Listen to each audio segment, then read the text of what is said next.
మీరు మా దేశంలో నెత్తురు పారించారు. అందుకు ప్రతీగే మేము మీకు పారే నీళ్లను ఆపేస్తున్నాం అంటోంది భారత్. పాక్ భారత్ మధ్య ఇప్పటిదాకా ఎన్నో యుద్ధాలు జరిగాయి. భారత్పై పాక్ ఉగ్రదాడులు జరిపింది. అయినా సరే భారత్ సంయమనంతో వ్యవహరించింది. అంతర్జాతీయ వేదికలపై దౌత్య సంబంధాల్లోనూ పాక్ తీరును ఎండగట్టింది. కానీ తొలిసారి పాక్ తీరును నిరసిస్తూ ఒక కీలక నిర్ణయం తీసుకుంది. 2016లో ప్రధాని మోదీ చెప్పినట్టు ఒకే సమయంలో ఒకే చోట నెత్తురు నీళ్లు ప్రవహించవని నిరూపించింది.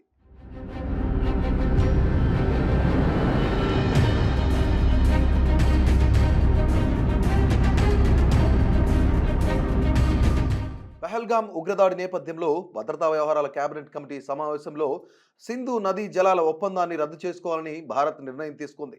ఈ నిర్ణయం నిజంగానే పాక్లో నీటి కోసం అల్లాడే పరిస్థితిని తీసుకురావడం ఖాయం. ఎందుకంటే సింధు నదికి ఎగువన భారత్ ఉంటే దిగువన పాకిస్తాన్ ఉంది. ఎగువన ఉన్న ప్రాంతాలు నీళ్లను నిలిపేస్తే దిగువన ఉన్న ప్రాంతాలకు నీటి కొరత తప్పదు.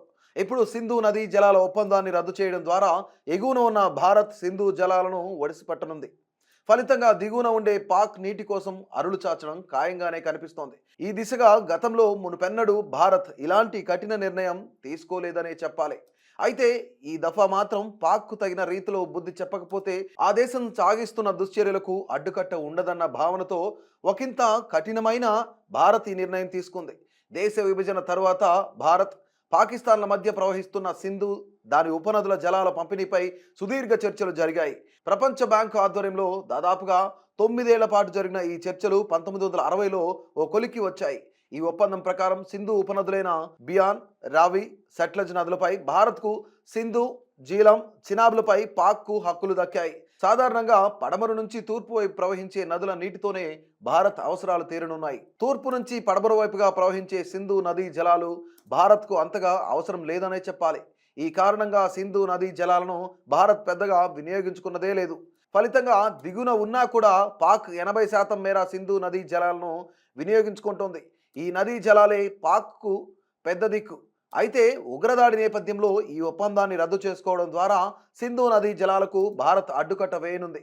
అంటే ఎగువన ఉన్న భారత్ సింధు నదీ జలాలకు అడ్డుకట్ట వేస్తే దిగువన ఉన్న పాక్కు ఈ నదీ జలాలు అందడం కష్టమే. ఈ నిర్ణయమే అమలైతే పాక్కు సింధు నది నుంచి చుక్క నీరు కూడా అందదు. ఫలితంగా సింధు నది జలాలపై ఆధారపడ్డ పాక్ ప్రాంతాలు ఎడారిగా మారడం ఖాయం. అంతేకాకుండా ఇరు దేశాల మధ్య మళ్లీ సఖ్యత ఎప్పుడు కుదురుతుందన్న దానిపై స్పష్టత లేకపోవడంతో అసలు పాక్లోని ఈ ప్రాంతాలకు ఎప్పటికి ఉపశమనం లభిస్తుందో కూడా తెలియని పరిస్థితి నెలకొంది. మొత్తంగా పహల్గామ్ ఉగ్రదాడి పాక్ను ఎండగడుతుందని చెప్పాలి.